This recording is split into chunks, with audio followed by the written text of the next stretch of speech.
Hello and welcome. We're getting ready to start the Planeteers phase. And I did catch one mistake thanks to a viewer. It gets a little crazy because the multiplayer rules do allow you to do what I did, but in the solo player rules you're not allowed. And I'll show you in a sec right now what that is.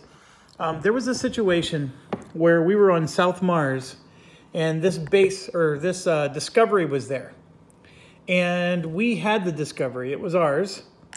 And then what happened is the green player had a competition team there, and they went and built a base there. It doesn't matter what the base is, but they built a base there and then paid us the $2 trillion for this. And so far so good. That's following the rules. But what I did after that is I then did a move action from here to another Mars moon. I think it was the Phobos moon. And when I did that, sorry, I lost my thought. So I moved from South Mars to the Mars moon, which seems like it's a fine thing to do, but remember the move command requires one of the two locations to have a base. And in multiplayer, you can use another player's base to do that. So that would have been perfect legal in multiplayer. But in solo player, it has to be your base. So I had no choice but to move from here to one of my bases, which means I would have had to go backwards. I couldn't go forwards. And so there was a starport or something nearby in one of the areas, and I could have gone there. So I just want you to understand, I did an illegal move. The comments are actually in the YouTube video. You can catch it, and he actually puts the exact time frame whenever I did the illegal move, so you can go back and replay it if I didn't make any sense. But just understand that it's legal to use someone else's base for a move in multiplayer, and that's the reason why there's this reward step, which we skip. It's step number 4, where the opponent gets to claim rewards right here. They get to claim rewards when you use somebody else's base. But in the solo game, that is not allowed. And so I actually broke the rule and did not follow it properly. So let me show you real quick. It's in the move section of the solo manual. And right here, it says, base prerequisite. A move must always begin or end at a site with your base. So very, very clear. It has to be your base. You can't use a competition base to allow a move. So that's the rule I broke. So anyways, it's not the end of the world. I am not sure it benefited me that much, but I did get to build another base. I think it would have delayed me by a few turns, but I don't think I claimed any contracts or anything based off of that. But anyways, we're moving on. I know I made that mistake, but I'm not going to go back and try to fix it. So now we go to the setting up Planeteers. And I have more or less set it up. There's a few sections I still need to do. But what I want to do is I want to show you the Planeteers board. Here you can see, and my apologies, I have some of my stand is in the way. So here you can see the inner solar system, and that's where we're going to start. And then there's this asteroid, series of asteroids that we can explore and establish bases at. And then you see that there's this radiation zone. And as soon as we get beyond this asteroid belt, there's radiation that we have to deal with. And that's for the rest of the game. So it's a pain in the butt, and there is a way to try to mitigate it. There's a hard way, and then there's an easier way. But we're going to have to deal with that until we can figure out those ways, and I'll show you as we play. This is the rest of our solar system. So we're going all the way out to Pluto, and then there's an Oort cloud way out there in the distance. And once we get to the Oort cloud, that's going to be one of the things we can try to claim for the next phase.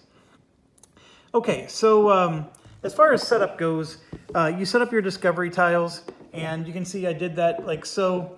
There's now an E1, there's 2 decks of E2, and there's an E3. The E2s, you just shuffle them and randomly place them in even stacks, and whenever we grab an E2, you can grab from either stack. There's no rule there. If we hold the first beyond marker, which we do, So let's find out what happens there. So coming over to here, it says, if you hold the first Beyond marker from the Mariners era, you may instead set up one of your 2 teams at the Ceres asteroid site. And I'll show you where that is in a second. If you do, we get to put an E1 discovery tile there, and we get to take any immediate rewards and claim the discovery. So what it's trying to tell us is that we get, we would normally get 2 teams, and they would both start here. But because we have the first Beyond from the last game, we can take one of our teams, and we get to put it on Ceres, which is here. And then you can see there's an E1 spot, and we actually already discovered it. So we get to place a water. I'm sorry, the water gets placed. We get a trillion in profit, and we already claim a discovery. So we're already that much further ahead in the game. This is a good bonus, a very good bonus. And the alternative is if he would have had it, he gets to take 3 turns before you get to take your first turn. So it's really brutal. Don't ever let him get it. Okay, so the competition bases, it's basically saying that all the rest of the bases are now available. So we're going to add the Secure, Shield Factory, and Exploiter. The way you set up the decks is exactly the same as the Mariner, except now we're using the Planeteers deck, and you get to draw 2 cards from the starter set. So you now have the starter set. We drew 2 of them from the starter set, and remember the starter set is identified on the bottom right and also with the darker shade on the left. So we drew 2, and the other 10 are sitting on top of the deck. Now we use the Starfarers deck. So that's the Planeteers deck. The Starfarers deck is the AI deck, and we take the 12 cards. We take the 12 starter cards, and we put 6 aside, and those 6 are on top of the deck. The other 6 got shuffled in with everything else. And that's exactly the same process we did for Mariners. So it shouldn't be anything new or surprising for you there. Next is the progress cards, and I'm going to show you those. And then it's saying that the progress wheel, that if we somehow advanced our genetics along the progress wheel, we automatically get an adaptation card right now. Now, as you may recall, that was one of our contracts that we failed to do. We could have moved this 2 spaces, got the contract, and then if we would have somehow moved it 3 spaces, we would actually start this this era with an adaptation already developed. Now, you might be wondering, especially since I was explaining so much that there's only 2 cards with the genetics action from the previous era, how would we have gone in the 3rd space? And I pulled it out here so you can see it. One of these tiles, and only one, has microbes. And so you could build a biology lab there, and the benefit of building a biology lab, a base, right? If you build a biology base there, you would get an automatic bump to your genetics. So in order to get all 3, you would need to be amazing. You would have to get both of those cards that we failed to get, and you would need to get really lucky and get this particular discovery. And it's an E2 discovery, by the way, if you're curious. And that's from the Mariners game. So I'm gonna, oops, I snagged it on the camera here. My camera is on upside down, and it's recording just fine, but I'm used to it being up higher, and so I keep, like, I'm seeing things I don't normally see, and my hands keep bumping it. So my apologies. We're gonna be fine. It's just I keep bumping it because I'm not used to where it's viewing.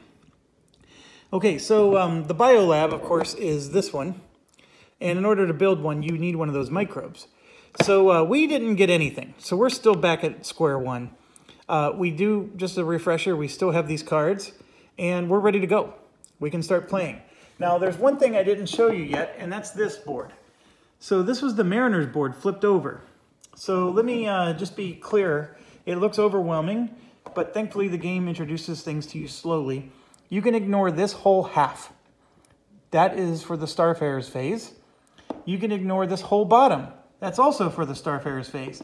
The only place we're going to pay attention to is that top left corner. So I'm going to put the camera down. And I know you can't view the whole thing yet, But what you do is you grab these cards right here. So these are adaptation cards. Now this one, Cooperative Empathy, is out of the game because this is a multiplayer only card, and you can tell by the back because this is a solo variant here that you can play. You can use these cards to do situations, and that's a variant in the back of the book. We're not playing with that variant, but it's real easy to spot them because you just turn over the progress deck and you can find that the back is different. So these are the ones that aren't in solo play. Everything else is.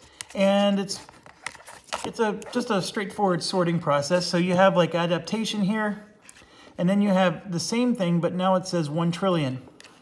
So all that means is the first person to get this is going to get a profit of 1 trillion. The second person who gets this gets the bonus, but they won't get the profit. Okay, so this one is a permanent build 3 to all your build actions. This one is radiation resistance, which will help us to avoid radiation forever, for the rest of the game. So it's awesome, and we definitely want that. This one, when we would draw a discovery tile, we draw 2 instead, only for E3 or primary. And we get to choose which one we want. So that's a very nice one. So you just put them on the board with the profit one on top. This is a permanent move 5 bonus. So we're going to put that on the board. And here's another one of those. Now these are breakthroughs. You need revelation points to get these.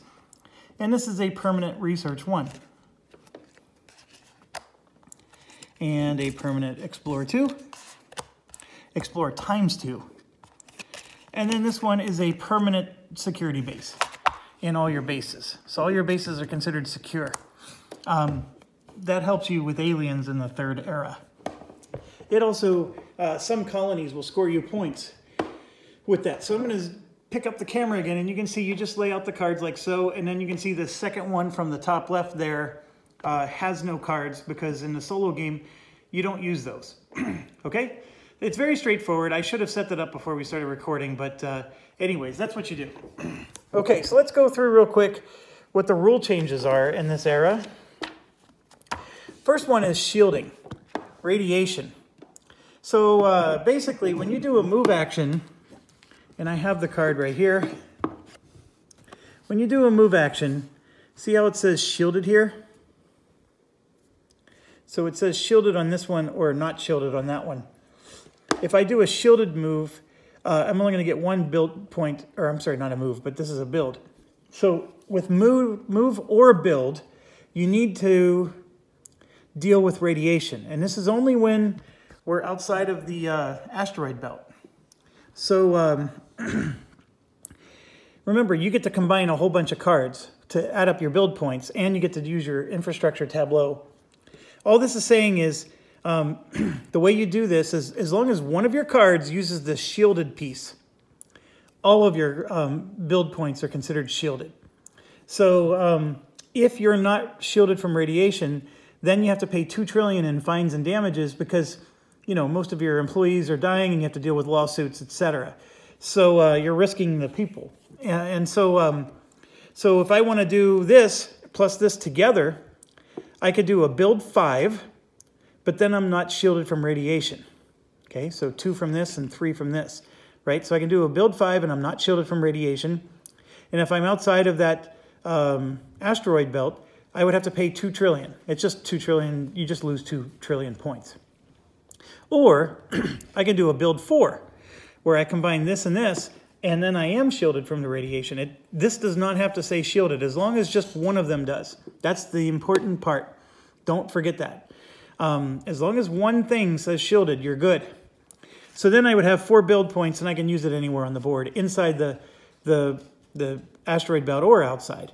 And just as a quick reminder, it's got this big red line here. So anything to the left of this, you don't need to be shielded. But as soon as you get outside of here, you do. Okay? That's probably the largest rule change in this era. And by the way, when you get to Starfarers, the entire board is radiated. So you're going to have to deal with radiation for the rest of the game once we get outside of the asteroid belt.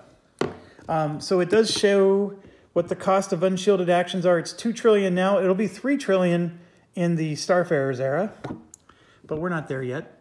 Okay, and then there's transit. So transit can be a little confusing, but basically what this is trying to say, and you can see here on the board, there's a transit thing. It says it right here. So it says, let me try to zoom in on this for you. It says if you're going from the Uranus moons to the Saturn moons, you have to pay a +6. Okay, so what does that mean? So here's the Saturn moons, right here. And the Uranus moons are up there. So you see that there's this 4 move cost to go from this range to that range, and that's true. But what it's saying is if I'm launching from this moon, and I'm going to that moon, I need to pay 6 more. And so here, let me go through the calculation for you. So normally it's 1 to lift off, right? Then you're in the region. Then I would pay 4 to get to here for 5, and then it's 1 to land. So normally it would cost you 6. But what it's saying is if you're going from a Saturn moon to a Uranus moon, which is listed right here, you have to add 6 more. So it actually becomes 12. So you need 12 movement points to get from one to the other. Now here's the part where it gets confusing. If I'm launching from Jupiter, this moon, I would pay 1 to, well, this is a gravity one, so I'd pay 1 to take off, 1 for gravity, which is 2. I'd pay 2 more for 4 to get to here, and then I'd pay 4 more for 8 to get to there, and then I'd pay 1 to land. Did you notice I didn't have to pay this +6? You only pay the +6 if you're from these moons in Saturn. If I'm coming from Jupiter, I do have to pay this extra +2 here, but it's actually cheaper to go from Jupiter to Uranus than it is to go from Saturn to Uranus. And the same deal, when you're in Uranus, it shows you that if you want to go to Saturn, there's a +6 cost, so to come backwards. Or if you want to go to Triton, Pluto, or Charon, which are all up here, there's a 12 cost. And there's even more and even more, okay? So you just got to pay very close to attention. If you're going from the place to the place, you're going to have these penalties. If you're going from one of these places to something not listed here, or if you're going from something not listed here to one of these places, you don't have to pay these penalties. So it really is clear once you get the hang of it, but at first it's going to come across very confusing.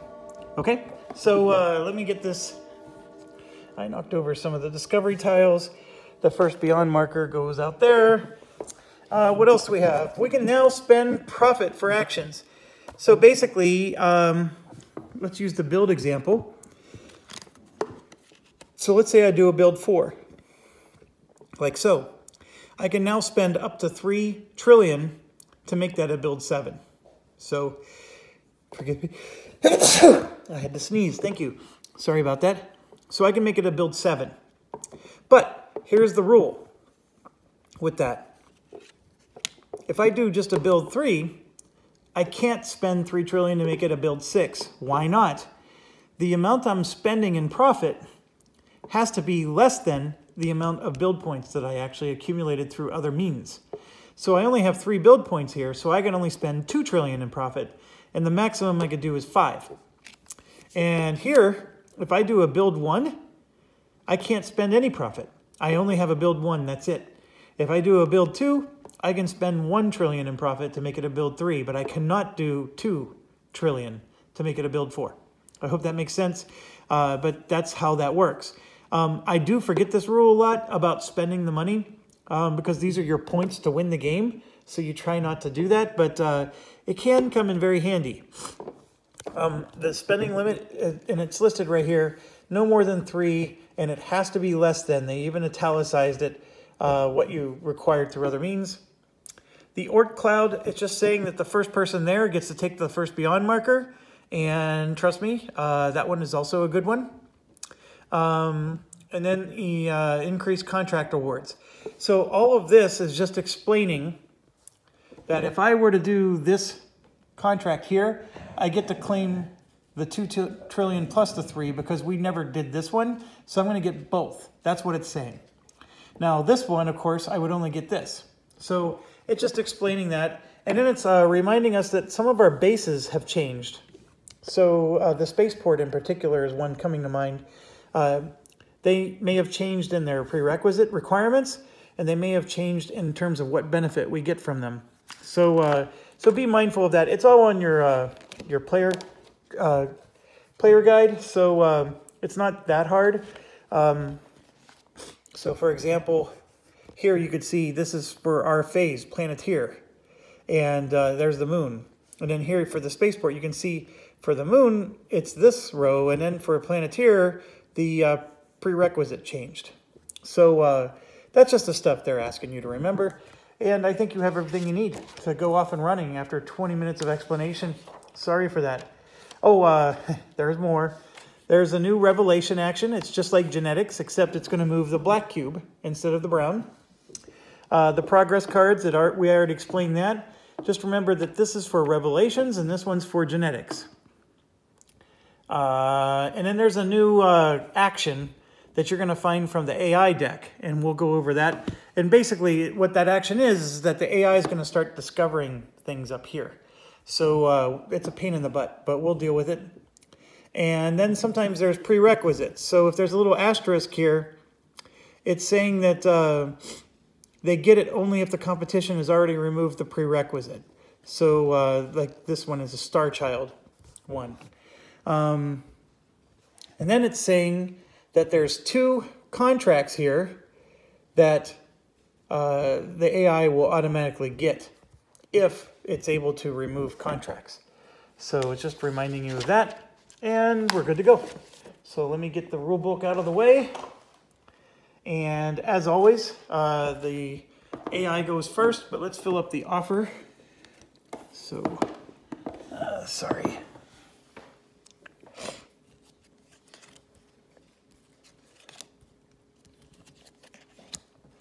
Okay, AI first. It is a palace. So just a location. This is just like last time. So we take, we still do this just like we did last time. So let's find Palace. And Palace, you can see, is one of the asteroids locations. So we're going to put a green cube there.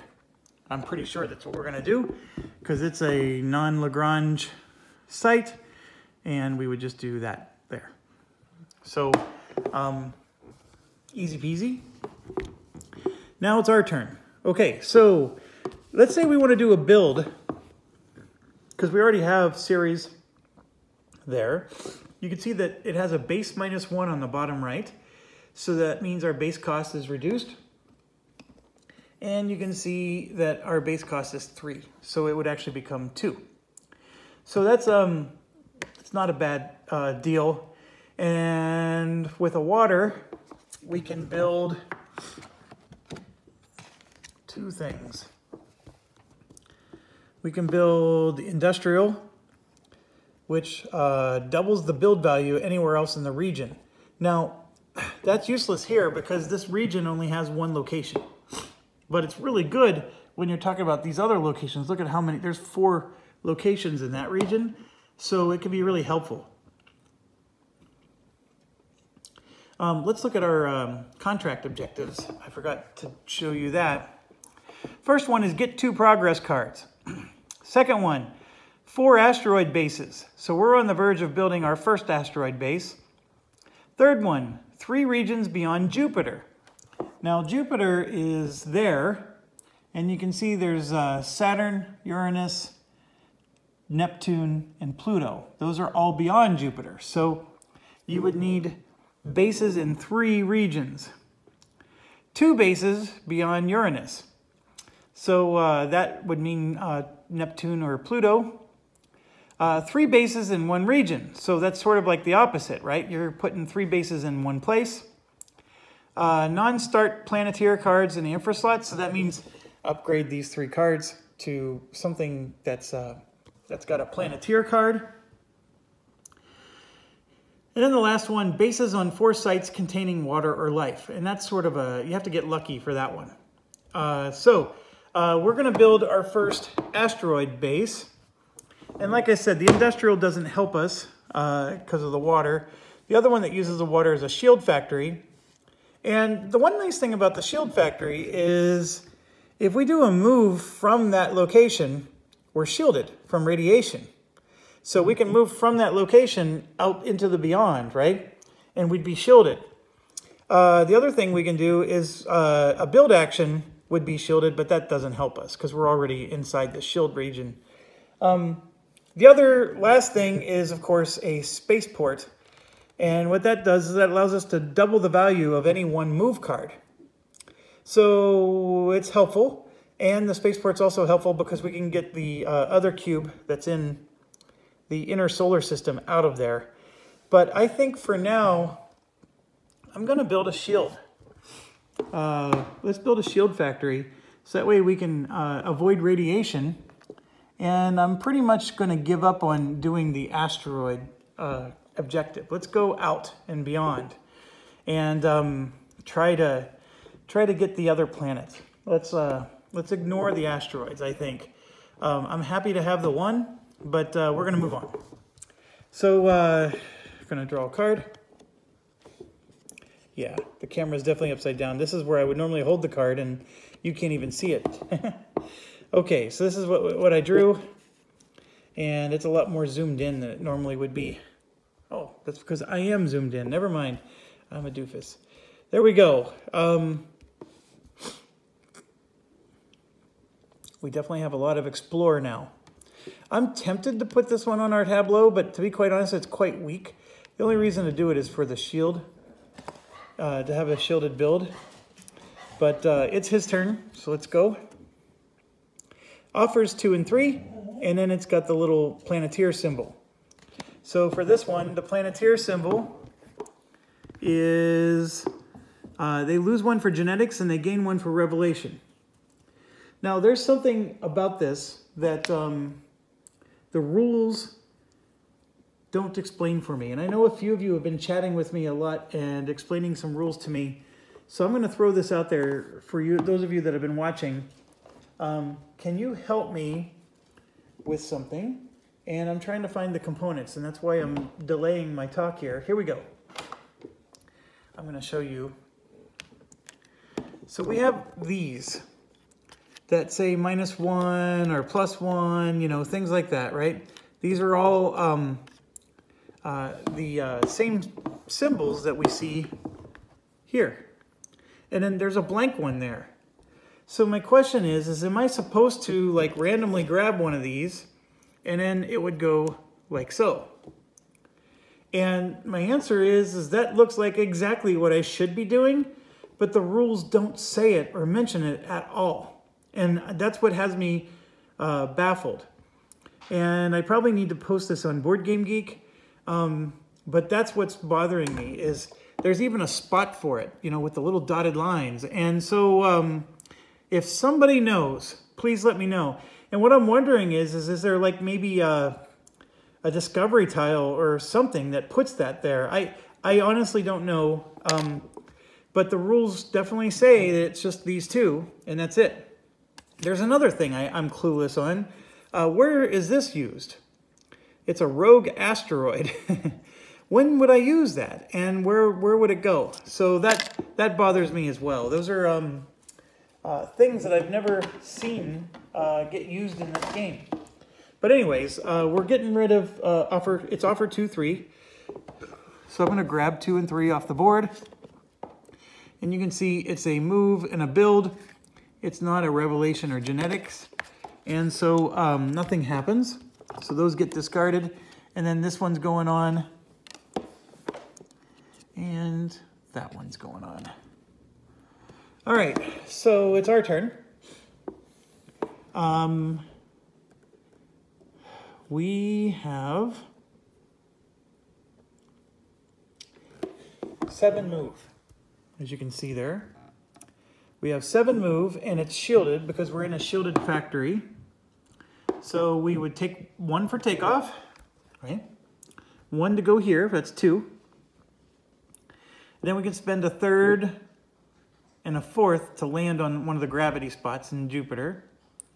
Or I can go here for 4, and I could land on Saturn for 5.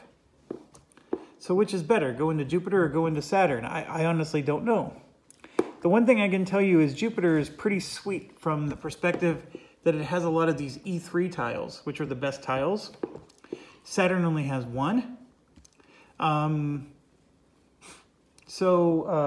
There's a part of me that thinks that maybe we should do Jupiter. Most of the contracts require you to go beyond Jupiter. So therefore, we're going to get less potential contracts going to Jupiter, but I think Jupiter is going to get us those microbes and things that we like. So that's the trade-off here, and it's a really difficult decision. Part of me thinks that since I have the move points, I should go further out. Also, not a bad idea. Now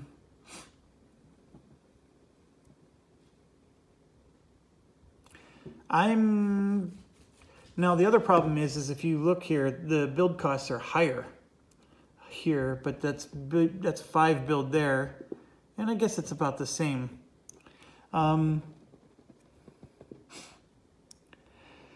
Oh, I'm sorry for my indecisiveness here. I think there's a part of me that's attracted to those E3 discovery tiles, but I do see... Oh. All right, let's go back to this. 3 regions beyond Jupiter. So that's one reason to go to Saturn. 2 bases beyond Uranus. That doesn't help. 3 bases in 1 region. Okay, we could do that with Jupiter just as much as we could do that with Saturn. And then those 4 bases, the bases on 4 sites containing water or life. Remember, we already have 1 water because we got lucky with the asteroid there. So we already have 1 water, so we only need 3 more. I'm going to take a chance on Jupiter because I think the chances are higher to get water and life in an E3 tile than in an E2. And I might be wrong, but that's been my experience. So I'm going to go land on Ganymede here, which is an E3 location. And I know that was long-winded, but I didn't have to spend any cards. We do get to draw a card, and it's a move 4. Which is good. Okay, their turn. Interamnia. So I know where this is, but I don't remember. Oh, that's one of the asteroids. So our decision to avoid the asteroid belt so far is paying off because he's taken all the spots. But okay, so let's move on. It's now our turn again, and we definitely want to explore there, and it's an E3, as you can see. You don't have to worry about radiation to do an explore action. I guess you do it safely from your ship. We have 2 explore here, and then I'm just going to spend this card for 4. And we only needed 3, but that's okay. And look at that, we got another water. So we're moving, our plan is working. We're getting water and microbes towards that one goal. So we get 2 trillion in profit. So we're gaining on him. And we get a -3 to our base, which is also pretty good. And then the other nice thing is we can build an industrial base here, and now it makes total sense to build an industrial base. So it's all working.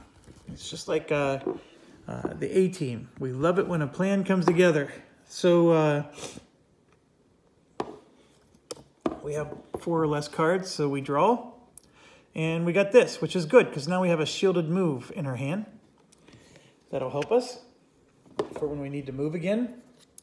And it's his turn, and he has series, which is where we are. So I have to discard the card and draw another one. Offers 3-4, and it's the same deal. So we're going to come up here, and 3 and 4 are going away. Both of them were pretty decent. And a move 4 is coming out. And a build 4 produce 1 is out. Okay, so it's back to us. And remember, we're there. So I would like to build a base there. And the base cost is covered up by my cube, but you can see that it's a 5. Minus 3 means I only need to build 2. But remember, I have to be shielded now. And that's a problem. So I have a dilemma. I can spend 1 shielded, which then means I have to spend this card, which is 4 build points, just to do 2 build points. But then I'm shielded and I don't lose 2 trillion in profit. Or I can just spend this 1 card and spend the 2 trillion in losses. I don't know what's the better choice. I mean, I can tell you having explore points and build points is huge, but I'm going to just spend both cards for now. I don't think it's worth losing profit. And so we are going to build an industrial. So the industrial, just as a reminder, is right here, and you need to have water. And it says the active player may double their build value when performing a build action elsewhere in this region. So I'm planning on building all of Jupiter up. So by putting this here, I'm now going to double all my build points everywhere else. And so that's a very, very good thing. So we got our build down. We unfortunately don't score any points or anything, but it does help us set up for future turns. And I'm going to draw another card. And we got a nice build 3 or explore 2. Okay, so it's their turn. Ganymede. Ganymede is exactly where we are. So we have a base there, so that he has to draw another card. Callisto. Okay, so he's moving a team to Jupiter, to that spot right there. All right, so now it's our turn. And there's a part of me that wants to put this on our tableau. So we have a permanent Explore 2 and Build 3. But of course we're going to lose one of our moves. But I don't think that's a bad deal. The only drawback is neither of these, the build is not shielded. That would be nice. This one, of course, gives us a shielded. So if we put this on our tableau, we'd have a shielded move for going forward. But then, you know, we're giving up something to do that. Or we just go.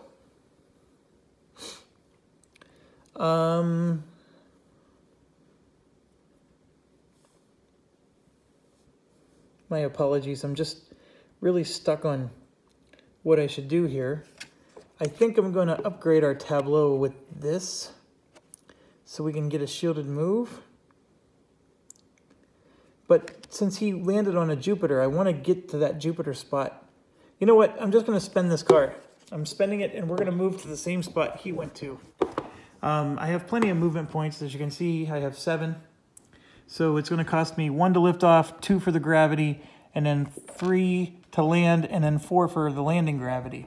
So it does cost 4 movement to get there, but I was able to do it. And then I'm going to draw a card, and I got an Explore card. So it's his turn now. And he has Rhea, which... Where is Rhea?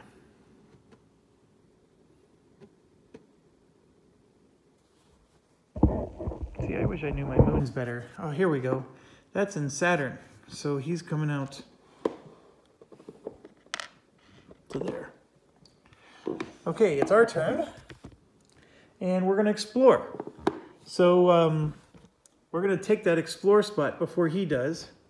And this is in Callisto here. So you can see it's an E3.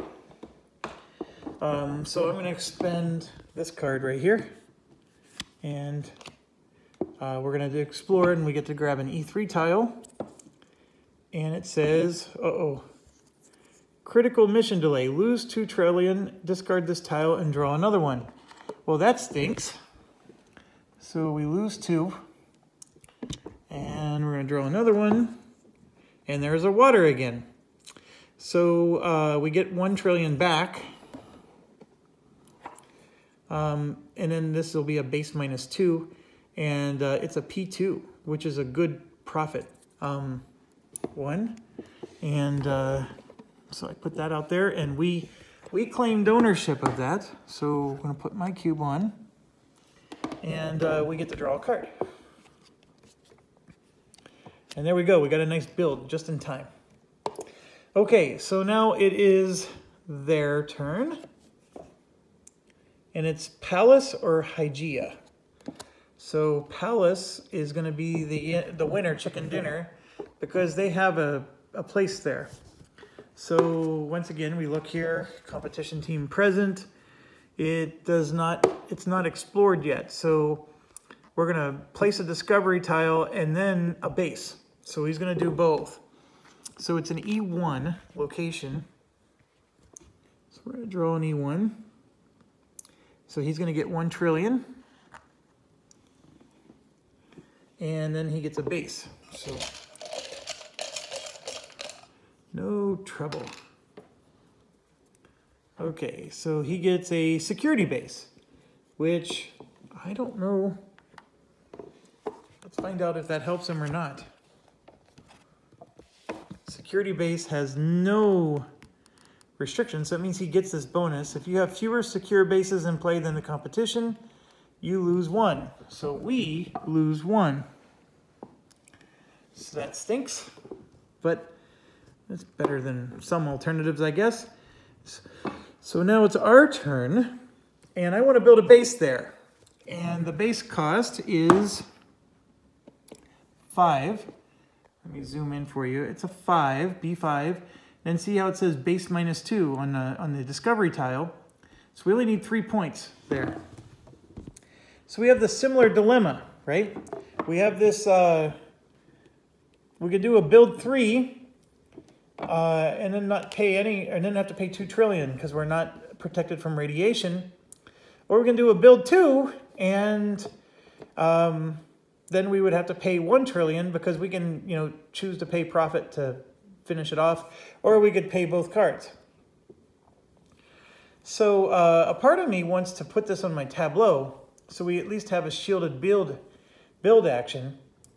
But contraire, mon frere, you're probably shouting at the video. Jeff, don't you remember what you just did 10 minutes ago?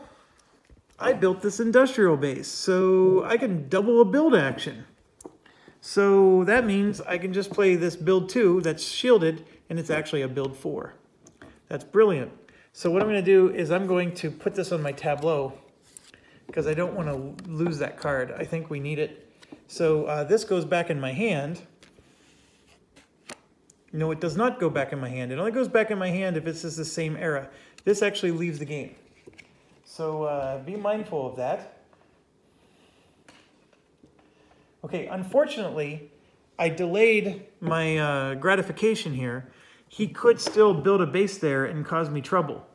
But it was a gamble I took, and I hope the gamble is going to pay off for us. Oh, look at that, a move 8. Jeez, some leaves. All right, so it's his turn, and he better not draw Callisto. Okay, it says A, S, F, and offers 23. So let's look at the first one. The A means adaptation, and then the SF are initials. So he's basically discovering a progress card, which is not good for us. This is a very bad one for us. So we go over here to A, and then SF is sensory focus. So he's getting the top card, so he's getting 1 trillion in profit. And he's got one of the cards necessary to get a contract too. So it's very bad. He gets one. And then he gets offers 2, 3, and then you see it's a produce action. So we go to offers 2 and 3. And, oh crap, he drew an edge card. Okay, so with the edge card, it says poach. That's not a good one. Poach. Choose and discard half the cards in your hand, rounding down. So we have 3. We're going to have to discard 1. I'm going to discard the move 4.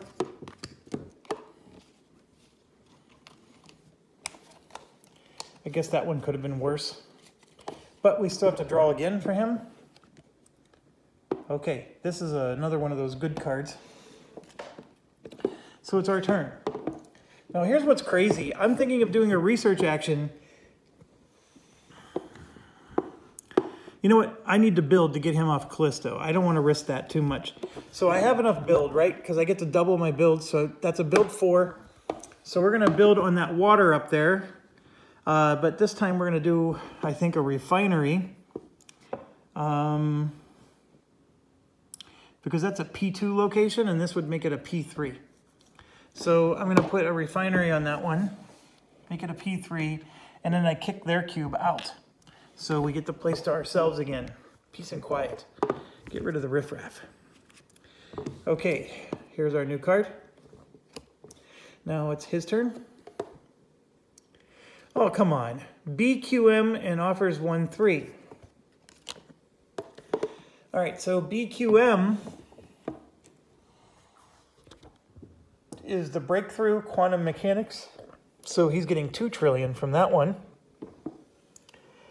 And then you'll notice he already has 2 progress cards. So he's getting 3 trillion more. And my proverbial butt is being kicked. He's doing so well.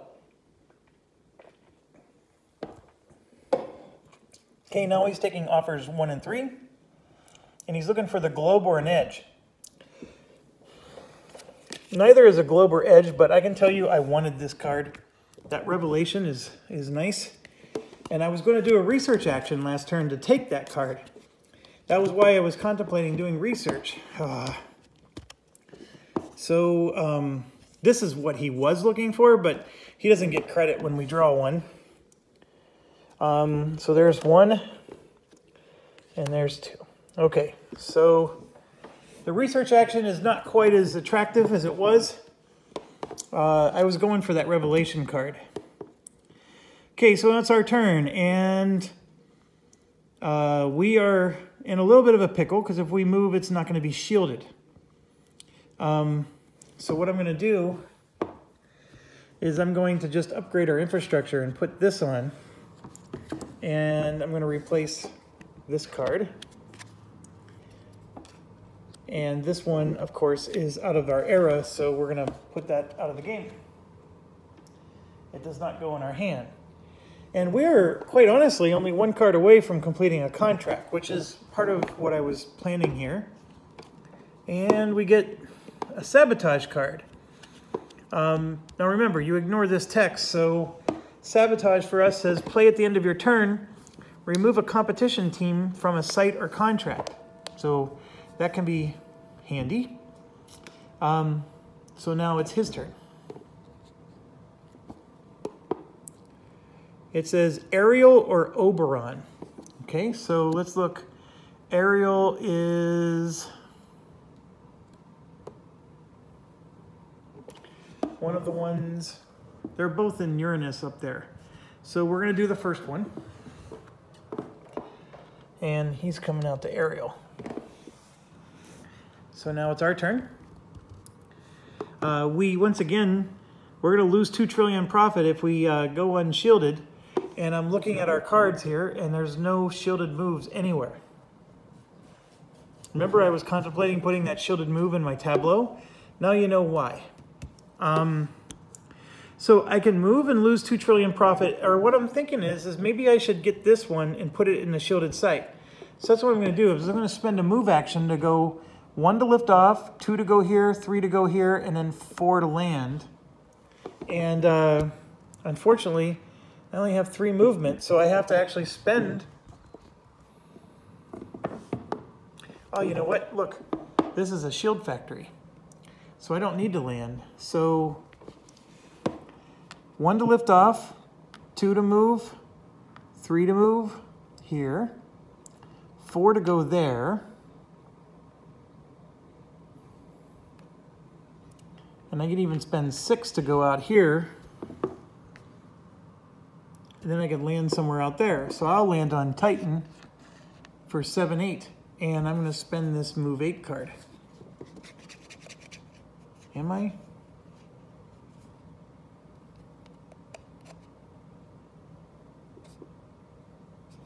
Nope, I'm going to spend this move 5. and I have move 3 right there. So, okay, so that's my move. Now it's his turn. Offers 1, 3, and 4. All right, so he's just looking for genetic and revelation again. So 1, 3, and 4 go away. So here's the first one. That's the shielded move we were looking for. 3 and 4. Okay, so it's our turn. And I think I'm going to go for that shielded move card. And that would be a research action. So, should I do that? Yes, I should. So I'm going to take this card as my first one in the research action. So now I have some tough choices. Do I go for that build card, which is also nice, or do I just take the top of the deck? I'm going to go risk the top of the deck. Okay, that one's not bad. And then we'll put this one up there. Okay, so that's our turn.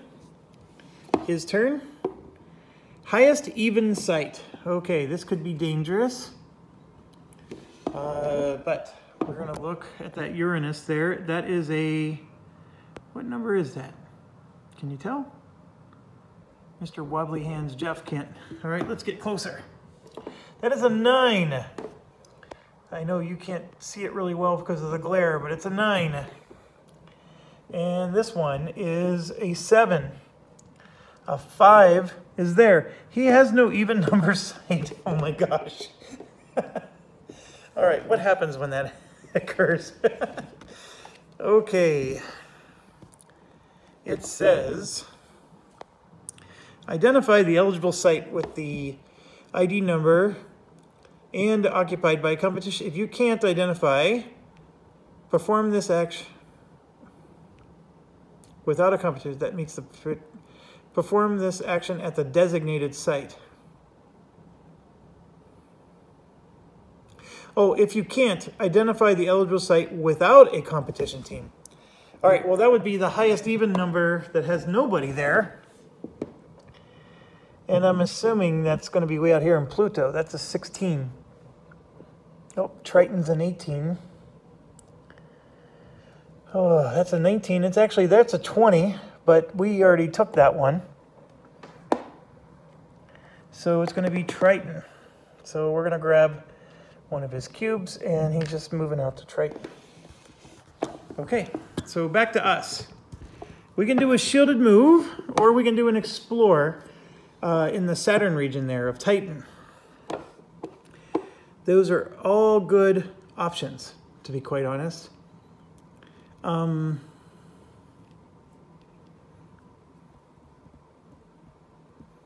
think I'm going to do the Explore. We'll do Explore 3, and let's get Saturn going here. So there we go. There's the microbes we were looking for. All right, so we get 2 trillion in profit, and see, look at that. We get a genetics 1 boost. So that's awesome. So 2 trillion in profit. And then we finally get our first genetics boost, which was something a long time coming. And yeah, I gotta zoom back out there. Now the one drawback is you could see there it says base plus 2. So the base cost is already a 6, and now it's gonna be an 8. So that's the only drawback to that. But anyways, that's it.